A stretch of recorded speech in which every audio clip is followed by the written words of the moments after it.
Dövlət 2040-cı ilə qədər mədəni inkişaf strategiyası müəyyən edir.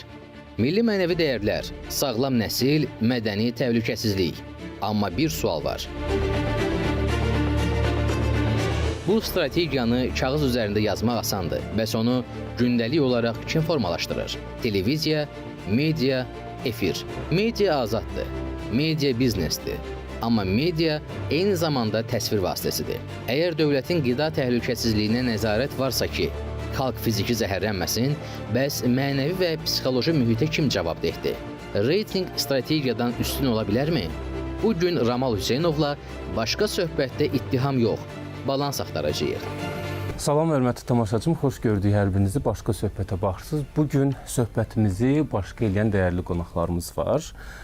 Sevil Mikailova, millət vəkili və media agentliyi şura üzvü. Xoş gəlmişsiniz və Qulu Məhərrəmli, televiziya tənqidçisi, Bakı Dövlət Universitetinin professoru. Bugün biz mədəniyyət 2040 strategiyasını əslində istəyirik ki, sizlə bərabər biraz açıqlayaq insanlara. Çünki 2020-2040-cı illər arasında Mədəniyyət Nazirliyi tərəfindən hazırlanan dövlətin yaradıcı sektorları ilə bağlı əsas yol xəritəsidir və bu strategiyaya baxanda orada artıq mədəniyyət naminə mədəniyyət yox, İnkişaf naminə mədəniyyəti görürük. Strategiyanın əsas prioritetləri var. Biraz həm tamaşaçılara, həm də söhbətimizi bunun üzərində quracağıq deyə xatırlatmaq istəyirəm.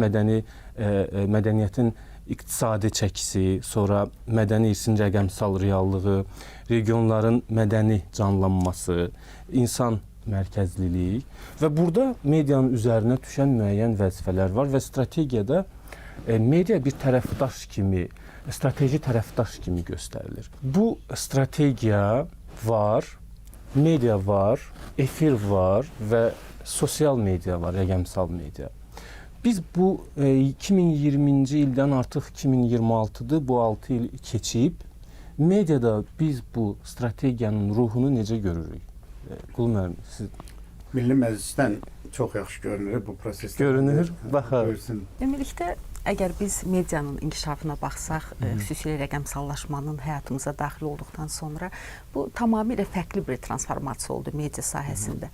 Və media ümumilikdə siz mədəniyyət sahəsini önə çəkdiniz və 2040-cı ilə qədər dövlət strategiyasının həyata keçirilməsində medianın roluna diqqət ayırmağımızı istəyirsiniz. Amma ümumilikdə media həyatın bütün sahələrində iştirak edir və bütün strategiyaların irəliyə aparılmasında dövlətin təqdim etdiyi alətlərlə bərabər çıxış edir. Niyə görə? Çünki bu yeganə təbliğat vasitəsidir və insanlara ən əlçatımlı olan, insanların şuurlarına təsir göstərən və bütün segmentlərinə cəmiyyətin təsir göstərən bir alətdir. Və bugün biz cəmiyyətimizin inkişafında mədəniyyətimizin rolunu harda görürük? Bunlar hamısı məhz strategiyaya, sizin söylədiyiniz 2020-ci ildən üzü bu tərəfə 6 il müddətində necə çatmışıq, onu əlbəttə ki, çox aydın şəkildə güzgülüyür. Harda görünür bu inkişaf? İnkişafımız, yəni, getmir deyə bilmərik. Yox, əgər bugün... Getmir demirəm, necə gedir və harda gedir? Harda bunu görə bilirik? Əsas etibarilə, belə deyək də, ciddi mədəniyyət segmentlərində, teatrlarda, Azərbaycan Dövlət Televiziyasında bu sahəyə çox xüsusi qiymət yer ayrılır. Azərbaycan Dövlət Xüsusi mədəniyyət kanalı var. Bəli, mədəniyyət kanalı var. Yəni, biz kitablar çap olunur. Bu spesifik sahələrdədir. Sevil xanım da təsdiqlədi ki, strateji tərəfdaş kimi media bu layihənin içində var.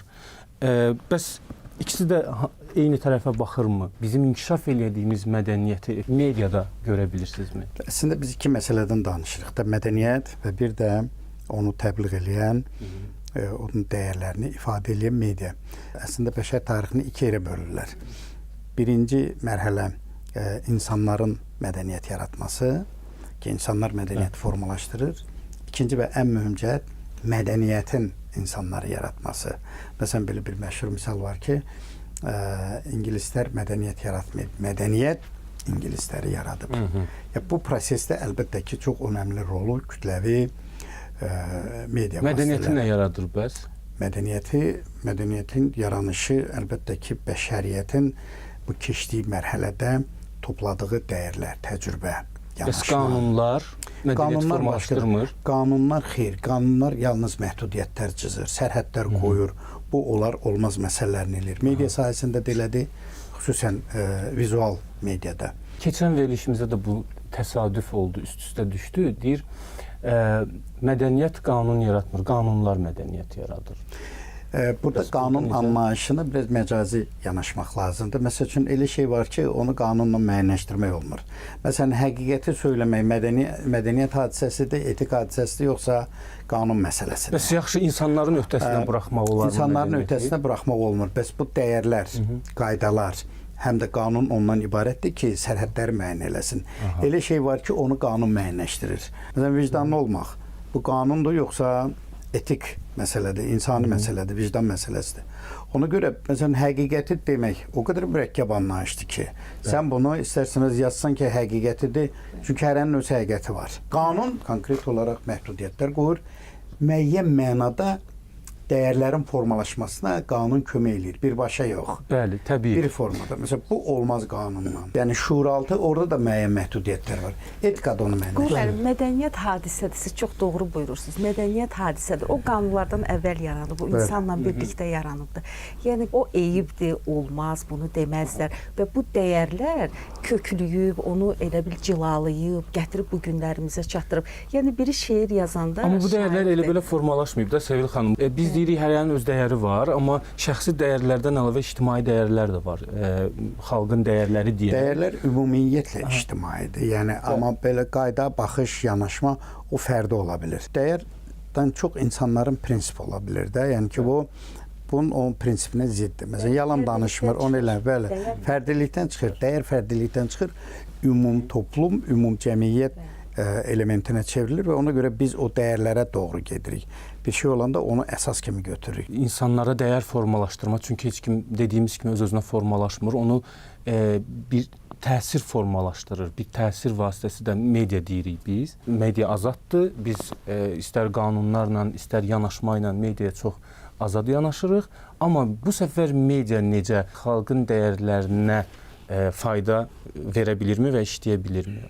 İlk növbədə söyləmək istəyirəm ki, söz və ifadə azadlığını məhdudlaşdıran məsuliyyətdir. Cəmiyyətdə məsuliyyət olmasa, onda biz söylədiyimiz dəyərlərin də cəmiyyətə sirayət etməsi və bizim istədiyimiz kimi nəsillərdən nəsillərə ötürülməsi, cəmiyyətdə ictimai münasibətlərdə onun əks olunması, bundan danışa bilmərik. Amma məsuliyyəti də formalaşdıran qanunlardır və qanunvericilikdir. Ona görə də düşünürəm ki, media haqqında qanunun qəbul olunması bu çox vacib, önəmli bir hadisə idi. Bu sahədə münasibətləri tənzimləmək üçün və sonralar biz təbii ki, cəmiyyət inkişaf edir, yeniliklər daxil olur, orada artıq innovativ yanaşmaların olması da çox vacibdir və məhz bu vaciblikdən çıxış edərək də biz yeniliklərin qanunumuza gətirilməsini istədik və bu təkcə media haqqında qanunla da məhdudlaşmır. Bizdə bildiyiniz kimi informasiyanın təhlükəsizliyi haqqında qanun da var ki, biz elə ötən il 2025-ci ilin sonunda ora dəyişiklik əlavə etdik və bu da yenə də məsuliyyəti müəyyənləşdirir və müəyyən mənada insanların davranışlarında məhdudiyyətləri yaranır və biz bunu deməkdən qorxmuruq. Çünki bilirsinizmi, ifrat dərəcədə azad fikir, azad söz, yəni sən dərk etməlisən ki, bu digərinin azadlıqlarının başladığı yerdə bitir. Daha çox deyirlər ki, media artıq bütün dəyərləri pul, qazanc naminə ayaq altına alıb və bizim bütün dəyərləri artıq dəyərsizləşdirməyə başlayıblar. Və əsaslanırlar ki, xalq, ictimaiyyət bunu istəyir, insanlar bunu istəyir. Bunu demək nə qədər bir media qurumu üçün məsuliyyətli bir cavabdır? Media deyəndə biz nəyi nəzərdə tuturuq? Təbii ki, kütləvi informasiya vasitələri, bunların məcmusu. İkinci bir tərəfdən dünyada media iki yerə bölünür. Var keyfiyyətli media, var keyfiyyətsiz media. Yəni bizim istinad elədiyimiz keyfiyyətli mediadır. O mediadır ki, o mədəniyyəti həmişə öndə saxlayır. Yəni məsəl üçün nəyə görə bizdə ölkədə xüsusi mədəniyyət kanalı açılıb? Yəni mədəni dəyərləri təbliğ eləmək, milli irsi yaymaq, bunları zəruri eləyən nədir?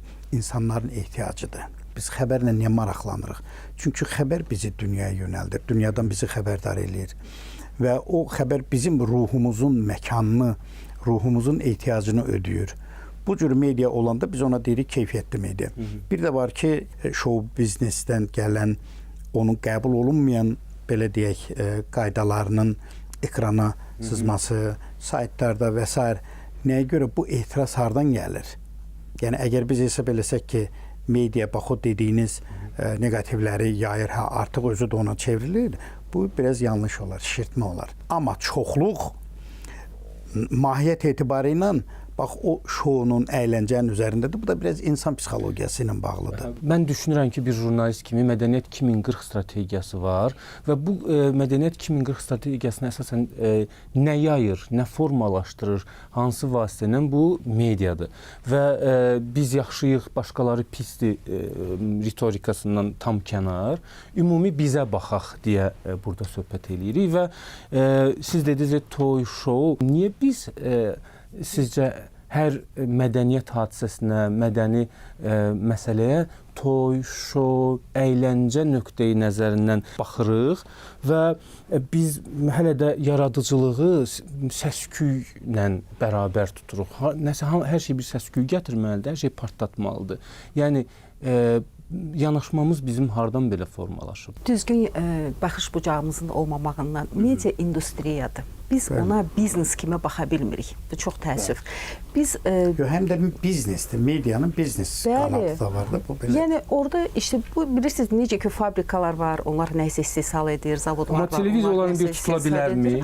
Təbii, yəni ki bu özü də bir biznesdir. Reklam, amma bunun təsir effekti var. Bunun evlərə girmə onların işi odur. Əgər belə deyək də indi lap primitiv bir misal olsun, bir fabrika çox keyfiyyətli tutaq ki şokolad istehsal etmirsə, o sizə və ya cəmiyyətə, insanlara ziyan gətirmirmi? Gətirir. Eyni şəkildə bir biznes strukturunun keyfiyyətli və ya keyfiyyətsiz xəbəri, süjeti, məhsulu da cəmiyyətə həmən təsiri göstərir.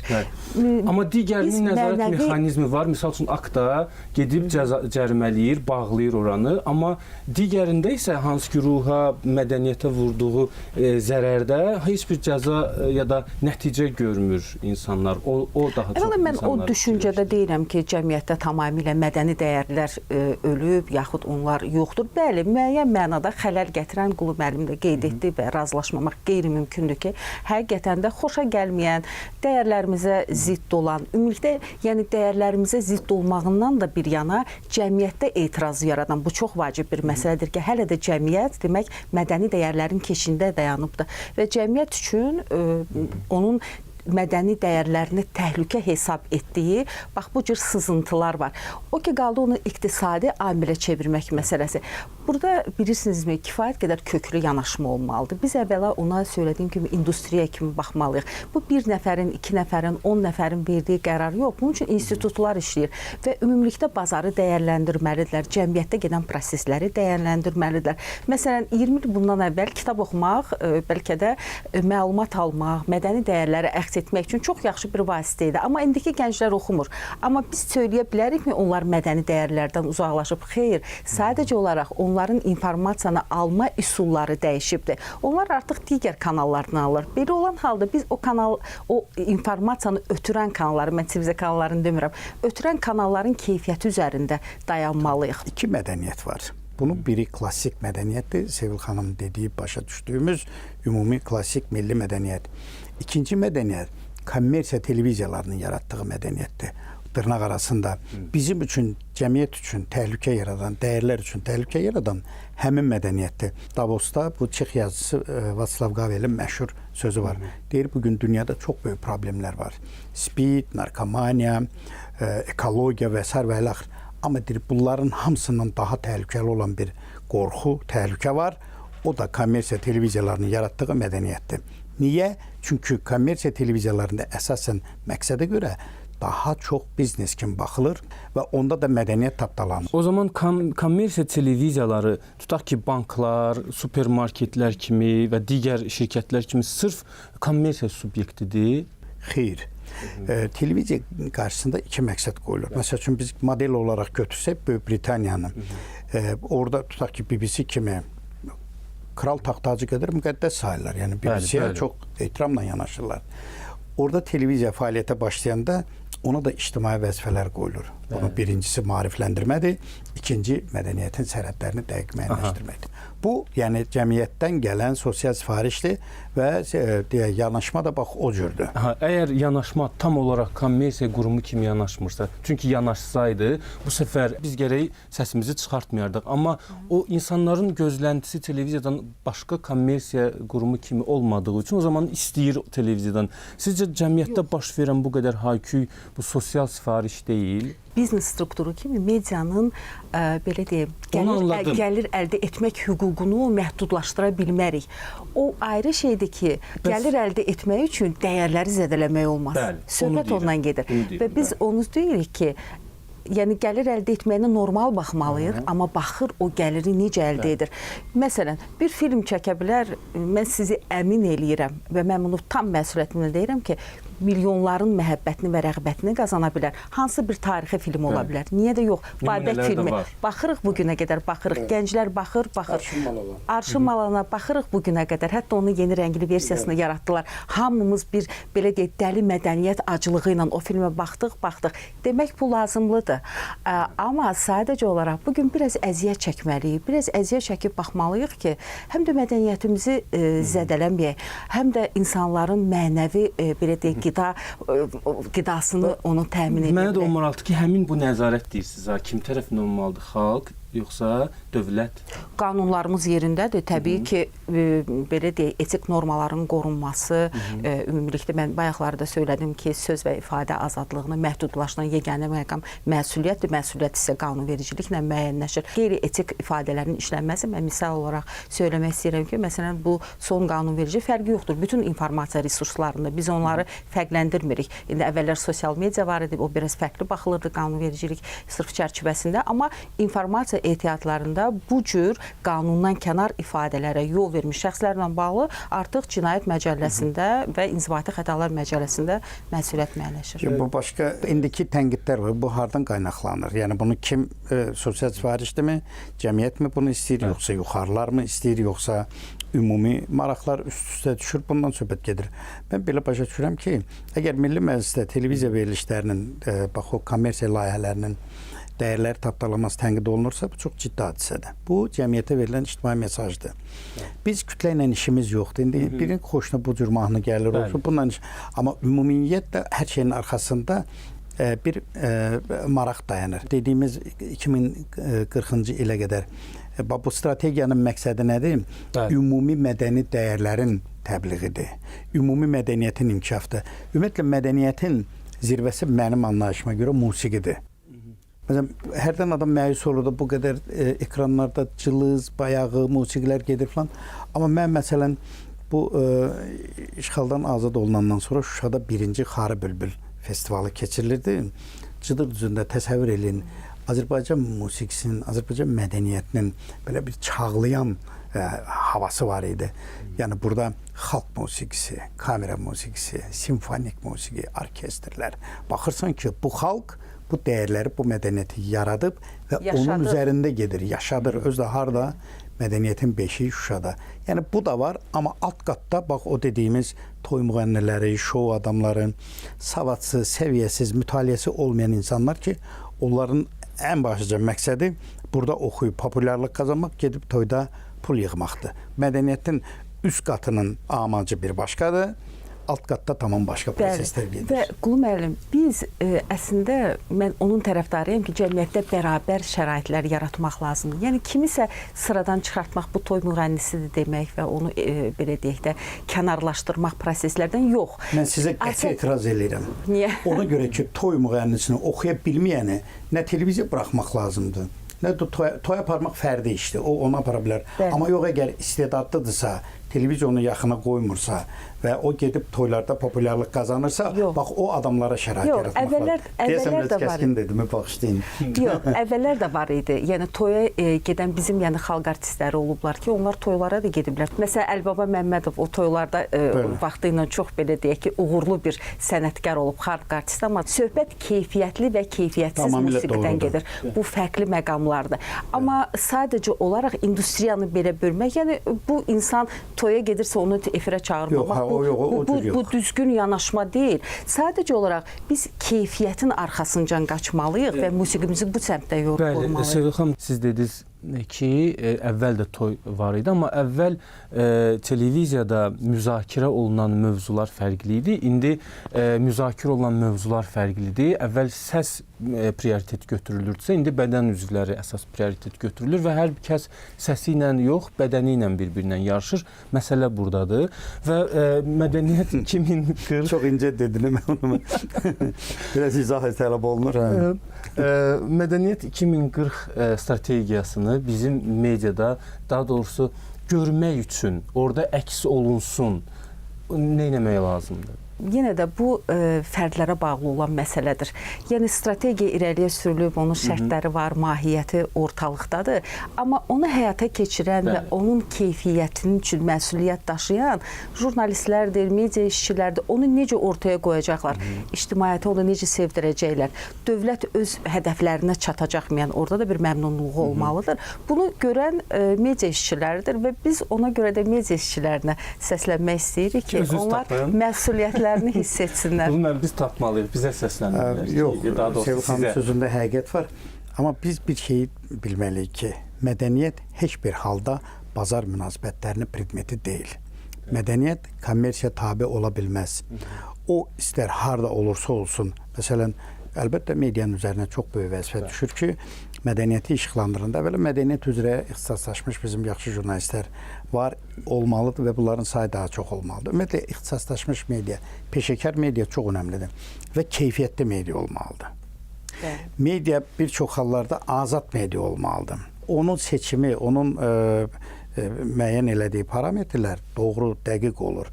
Niyə? Çünki o nəticəyə maraqlıdır. Peşəkar həmişə nəticəni gözlür. Ona görə çox da məyus olmağa dəyməz. Yəni bu cür strategiya varsa, bu cür böyük mühit varsa, ictimai etiraz varsa, yəni o həyəcan təbili çalmaq imkanı varsa cəmiyyətin indiki kimi, deməli ki, yəni çox məyus olmağa dəyməz, amma əlbəttə ki, həmişə ayıq dayanmalıdır. Hələ ümidlər ölməyib. Bəli. Təşəkkür edirəm hər birinizə ki, vaxtınızı ayırdınız, gəldiniz və maraqlı söhbət elədik. Hörmətli tamaşaçım, söhbətlərdən də gördük ki, hüquqi çərçivə var, azadlıq var, mexanizm var, amma zövq və balans. Növbəti hissədə də bundan danışacağıq. Birinci hissədə sistemi danışdıq. Strategiyanı və hüquqi mexanizmləri danışdıq. Amma media yalnız qanun məsələsi deyil. O davranış formalaşdırır, zövq formalaşdırır, rol modeli yaradır. İndi sual dəyişir. Bu efir mühiti insan psixologiyasına və cəmiyyətin dəyər sisteminə nə edir? İkinci hissədə təsiri danışacağıq.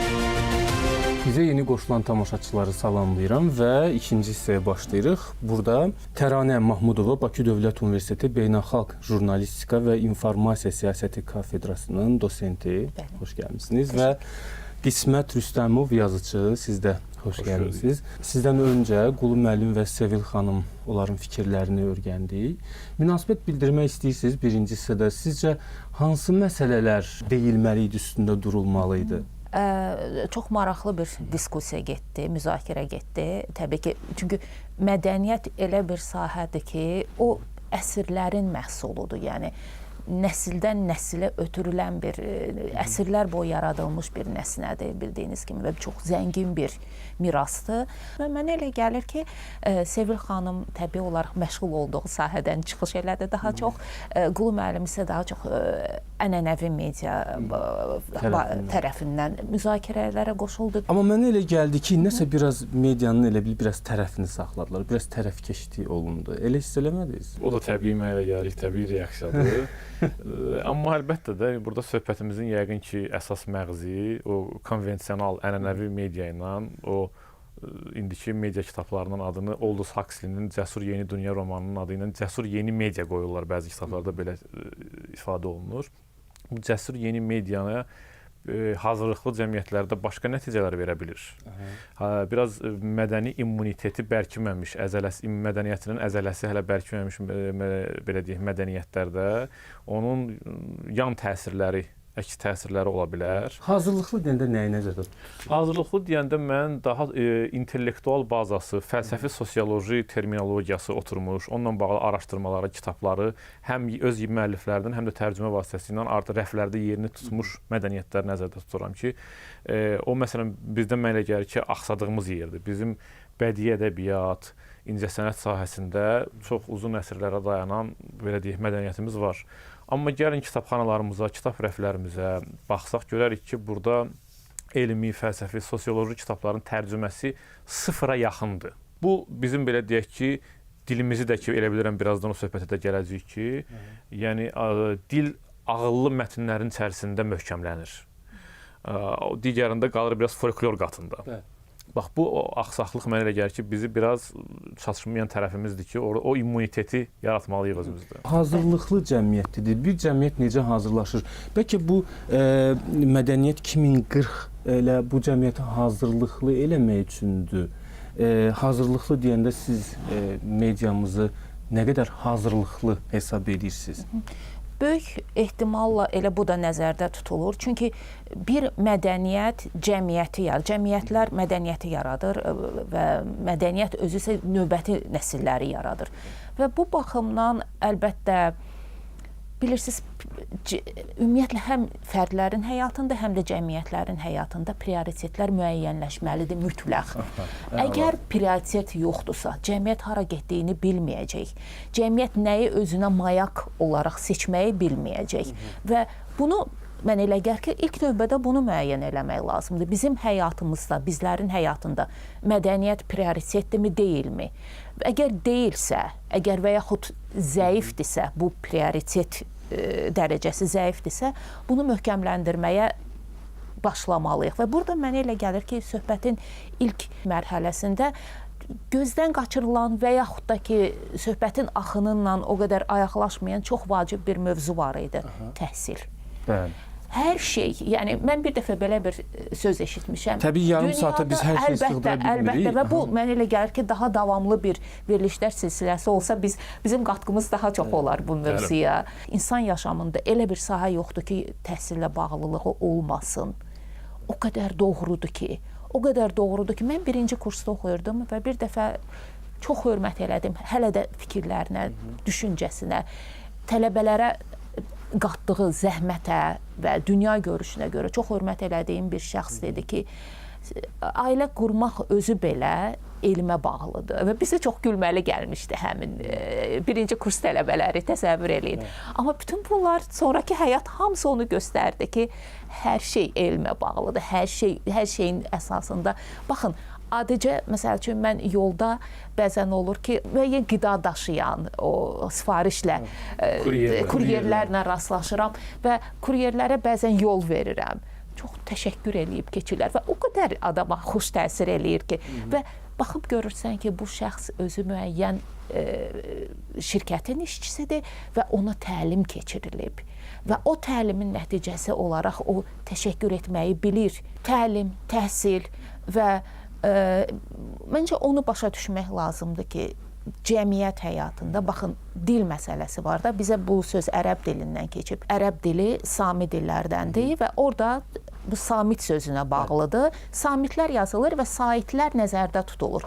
Məsələn, cəm, cami, cəmiyyət, sonra icma, bütün bu sözlərin hamısı bir kökdən gəlir və bu cəmliyi, birliliyi göstərir və əgər biz başa düşsək ki, prioritetimiz mədəni və təhsilli cəmiyyətdir bir, əgər buna biz nail ola bilsək, ikinci, bütün institutlar, yəni cəmiyyəti formalaşdıran institutlar, ən birinci bağça, məktəb, universitetlər buna doğru işləsələr, bütün inkişaf etmiş, bayaqları biz Qismət bəy də bildirdi, bütün inkişaf etmiş ölkələrdə bu fərqindəlik var. Biz elə yaxşı cəmiyyət qurmalıyıq ki, mənim nəvəm, onun da nəvəsi yaxşı cəmiyyətdə yaşasınlar.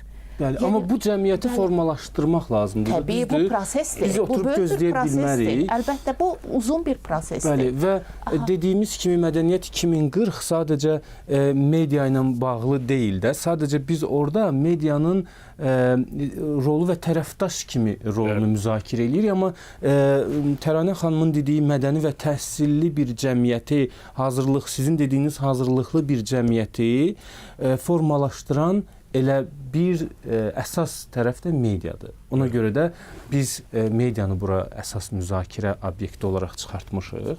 Və bu gün bizim mediada istər dil, istər davranış, çünki media əgər təsir vasitəsidirsə, burada rol model formalaşdırma, qəhrəman yaratma dırnaq içində və ya real, hansı formada cəmiyyət formalaşdırır media ya da media ilə formalaşsaq bu gün necə olarıq? Yeni medianın özünün gətirdiyi bir belə deyək sərhədsizlik, transparanlıq da belə bir şəffaflıq var və hətta mən öz təcrübəmdən deyim ki, əvvəllər qəribə şəkildə məndən 10 il 15 il bundan qabaq mətbuat məndən yazı istəyərdi ki, sən yaz adamsan, yazı yaz. İndi deyirlər ki, yazdığını oxu, TikToka yerləşdir. Yaxınlar. Yəni səni məcbur edirlər ki, sən yazılı mədəniyyətdən sanki bir audio, yəni səsli kitablar deyilir. Audio bir şeyə, nə bilim hansısa bir şeyə yönələsən və o da daha qısa olsun.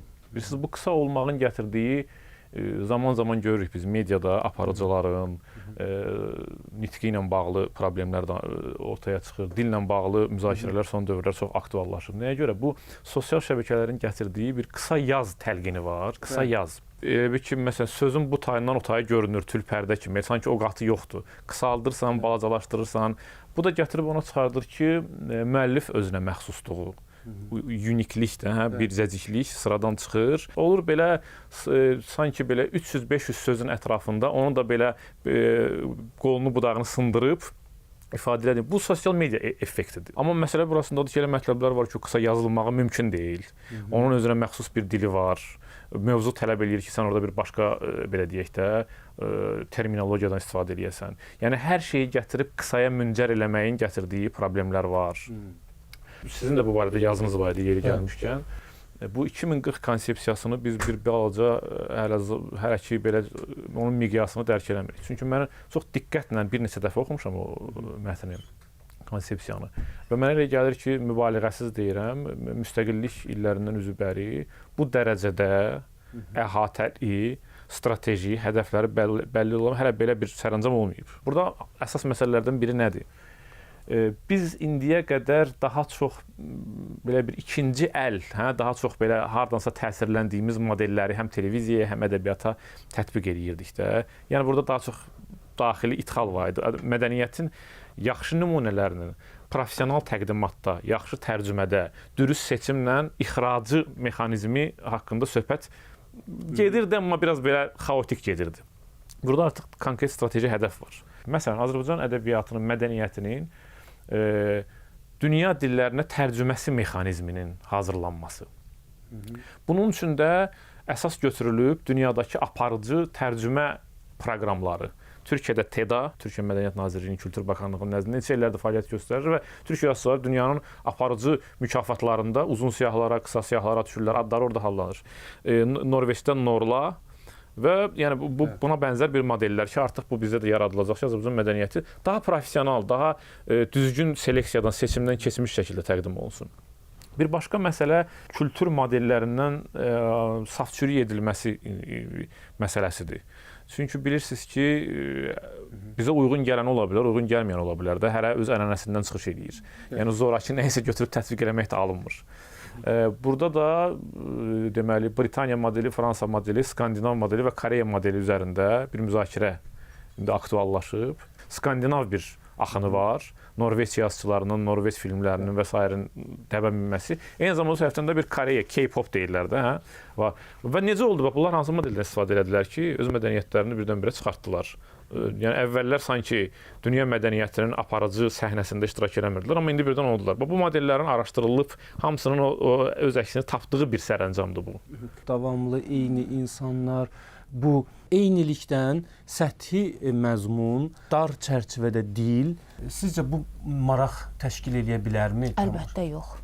Əlbəttə yox. Elə bir dövrdə yaşayırıq ki, ənənəvi yanaşmaların yavaş-yavaş sıradan çıxdığı, yeni modellərin yarandığı və sınaq dövrü deyə bilərik, sınandığı. Və mənim demək istədiyim bir yanaşma var. Biraz Sovet dövrünün təsiri var, xeyli, yəni o xüsusilə mədəniyyətdə ənənəvi, uzun-uzun söhbətlər, sonra eyni adamların davamlı olaraq görünməsi, bir də mənə elə gəlir problem yaradan xüsusilə mediada biz həmişə hansısa modeli özümüzə örnək seçirik. Niyə biz öz modelimizi yaratmırıq? Təbii ki, biz faydalana bilərik, çünki hamımız insanıq. Amma məsələn, hansısa şou proqramlar tutaq ki, şou proqram olanda nə olar? Onun vasitəsilə də mədəniyyəti yaymaq olar, elmi bilikləri. Niyə biz özümüz yaratmayaq? Özümüz yaratsaq məsələyə biraz daha çox dərindən yanaşarıq, daha yaradıcı olar. Yoxsa kimisə biraz yamsılamaq kimi olur. Mən çox-çox üzr istəyirəm bu ifadəyə görə, amma insan yamsıladığı bir şeydən zövq almır. Yeni üsullar və vasitələr deyərkən, misal üçün, adicə bizdə adi bir muğam ifaçısı bir hərəkət edəndə bütün muğam ifaçıları deyir ki, bu niyə bunu elədi? Bu sənətə bunu pozmaq olmaz. Biz bu qədər çətin qəbul edirik dəyişiklikləri. Bəs biraz daşlaşmış şeylərə toxunmaqdan qorxuruq. Bu da var. Bunu dəyişdirmək çətin olur. Dəyişdirmək istəyəndə daşlayırıq. Bəs bu qədər konservativ bir cəmiyyətdə dəyişimi necə təqdim eləməli ya da necə dəyişdirməliyik? İngiltərədə Şekspirin bəlkə ili səhv deyərəm də, neçə yüz illiyinin yubileyinə isə həsr olunmuş bir aksiya oldu, belə deyək, mədəniyyət aksiyası. Onlar götürdülər Şekspirin əsərlərini ki, o da Avropa mədəniyyət kanonunun mərkəzi fiquru Şekspir sayılırdı orada. Yəni hər şey Şekspirə münasibətdə, ona tənqiddə yaxud ona təsdiqdə sanki özünü təsdiqləyir, belə demək olarsa. O toxunulması çətin olan Şekspirin əsərini götürdülər. Məsələn, Hamleti tutaq ki, verdilər bir fantastika yazan müəllifə, dedilər ki, sən Hamleti təzədən fantastika kimi yaz. Otellonu verdilər bir dedektiv yazana ki, Otellonu dedektiv kimi yaz. Nə bilim, Romeo Juliettanı verdilər, nə bilim, fantezi yazı, komiks yazı şey.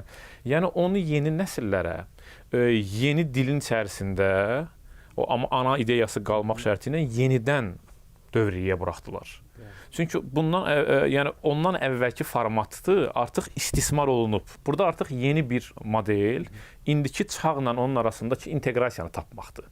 Və o da belə tapılır. Yəni fantezi dəbdədirsə, sci-fi-da, yəni fantastik ədəbi dəbdədirsə, gəlin fantastikanın pəncərəsindən bu dəfə Hamletə baxaq. Nə bilim, fantezi.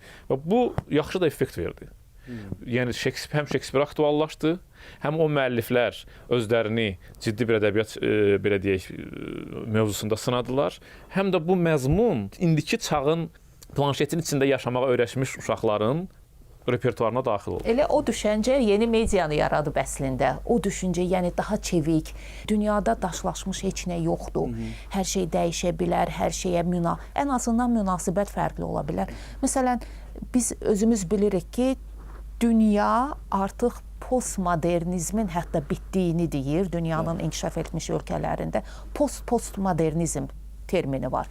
Amma bizdə çıxsaq, soruşsaq ki, postmodernizm nədir? Yəqin çox adamdan biz bilmirəm cavab alacağıq. Halbuki Avropada artıq 1910-cu ildə 20-ci əsrin 10-cu illərindən söhbət gedir. Artıq xüsusi mədəniyyət cərəyanları var idi ki, bunlar daşlaşmanın, bu cür yəni dəyişməz, hər şey dəyişməzdir, hər şey donuqdur. Bunun əleyhinə çıxaraq artıq postmodernizmin əsasını qoymuşdular. Mən postmodernizm olduqca yaxşı bir fəlsəfi fikirdir, fəlsəfi hərəkatdır demirəm. Onun çox sərt qaydaları var ki, dünyada, məsələn, onlar deyirlər ki, həqiqət deyə bir şey yoxdur. Mən bunun əleyhinəyəm şəxsən. Əlbəttə həqiqət var. Onlar sadəcə deyirlər ki, hərənin öz həqiqəti ola bilər. Hərənin, yəni, çox olduqca maraqlı və biraz da reallığa Bəli, söykənən bir günümüzdə də fəlsəfi insanlar fikirdir. onu əsas gətirir ki, hərənin öz həqiqəti ola bildiyi kimi, hərənin də öz düşüncəsi, fikri var və əxlaqı da təbii ki var. Amma bu şəxsi, fərdi keyfiyyətləri, əxlaqları biz bugün ictimai şəkildə görürük və televiziya onu legitimləşdirir. Media daha doğrusu onu legitimləşdirir. Bugün Qismət bəyin dediyi ədəbiyyatçıların, yazarların yaratdığı qəhrəmanları yox, bugün sosial medianın yaratdığı qəhrəmanlar rol modeli kimi təqdim olunur və ona maraq göstərir. Hətta bizim bütün Çünki filmlərimiz, çəkilən filmlərimiz o keçmişdəki qəhrəmanları yox, bugünkü rol modelə əsaslanır və mövzularını onun çərçivəsində eləyir və bu da 2040-a əgər bu mövzularla, bu qəhrəmanlarla tamamlayacağıqsa, sonumuzu necə görürsünüz? Biz təyinatları dəqiqləşdirməliyik. Hər kəsin təyinatını dəqiqləşdirməliyik. Influencer jurnalist deyil. Videoqraf rejissor deyil. Operator da deyil. Operator da deyil. Yəni bu dəblər var, onlar olsun, yaxşıdır, yeni həyatımızın, yeni çağın gətirdiyi bir şey. Amma influencer qənaət öndəri də belə tərcümə edirlər. O intellektual deyil. O hardasa sosial mediada öz belə deyə, öz məzmunundan ötürü, öz reytinqindən ötürü gündəlik aktiv olub nələrsə eləmək istəyən adamdır. Amma intellektual uzaq məsafələrə vuran düşən adamdır. Yəni bu təyinatlar dəqiqləşəndə biz o belə bu qatma qarşılıqlıqdan, xaosdan, bu məsələdən biraz elə bir ki, sanki aralana bilərik. Sosial medianın gətirdiyi təbii ki, o vaxtilə Andy Warhol'un sözü var idi də, hamı bir gün hamı 5 dəqiqəlik məşhur olacaq. İndi gəlib o çağa çıxmışıq da. Bax burada bu oradakı reytinqdən, oradakı o çox baxılma sayından qorxmadan öz bildiyi samballı və xronometrajı da uzun olan verilişlərdən qorxmamalıdır mənə elə gəlir. Yəni bunun yaxşı nümunələrini biz məsələn yaxın qardaş Türkiyədə görmüşük. Vaxtilə yəni pik saatlarda yox, axşam saatlarına saldılar. İlbər Ortaylı, Cəlal Şəngör və s. 2 saatlıq verilişlərdə başladılar intellektual söhbət eləməyə və baxıldı da. Sonra ünvanını tapdı. Yəni buradan qorxmasaq məncə ünvanını tapacağıq biz də. Sınaqlar dövrü olan bir dövrdə yaşayırıq və bu sınaqlar özü yeni dövr mediasından gəlir daha çox. Çünki bildiyimiz kimi media bir aynadır, bir güzgüdür və baş verən proseslər eyni zamanda da yəni streamləri, yəni əsas cərəyanları yaradan bir olduqca böyük bir gücdür. Və dünyada gedən digər proseslərlə bir yerdə biz görürük ki, ənənələr get-gedə arxa plana keçir, ənənəvi yanaşmalar və onun yerini yeni yanaşmalar, və bu yeni medianın adının da yeni olması heç təsadüfi deyil. Ənənəvi cəmiyyətlərin qarşısında böyük sınaqlar durur. Biz işimizi necə qurmalıyıq, təhsilimizi necə qurmalıyıq, müəyyən məqsədlərə necə çatacağıq. Yəni bu konsepsiyanın özü olduqca böyük vəzifələr qoyur ki, bu çox dərin müzakirələr tələb eləyir. Biz yəni bu müzakirələrlə onun gerçəkləşməsinə fayda saxlaya bilərik, ümid eləyirəm. Yeni mediada olanların bir analizi olmalıdır. Bir tənqid deyəndə adamlara qəribə gəlir ki, tənqiddə qərəz var filan. Bizdə belə formalaşıb ki, tənqid nəsə neqativ bir şeydir. Amma bunun təhlili heç olmasa ənənəvi medianın və ənənəvi medianın əslində o qədər çətinlikləri var ki, bu yeni media ilə sınaq dövründə. Minnətdaram hər ikinizə, gəldiniz, vaxtınızı ayırdınız. Hörmətli tamaşaçılarımız, Mədəniyyət 2040 strategiyası bir sənədlə yazılır, amma cəmiyyətin zövqünü təbii ki, media formalaşdırır. Burada balans tapılmalıdır, əlbəttə ki. Bu balans tapılacaqmı? Bu artıq təkcə bizim proqramın yox, təkcə başqa söhbətin yox, həm də tamaşaçıların da sualıdır. Gələn həftə görüşmə ümidi ilə. Sağ olun. Bu gün iki tərəfə baxdıq. Birinci hissədə sistem və hüquqi mexanizmlər. İkinci hissədə psixoloji və sosial təsir. Media azaddır, amma media təsir vasitəsidir. Strategiya ilə reytinq arasında balans qurulmalıdır.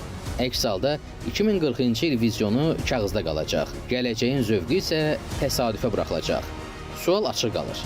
Cavab isə zamana buraxılır.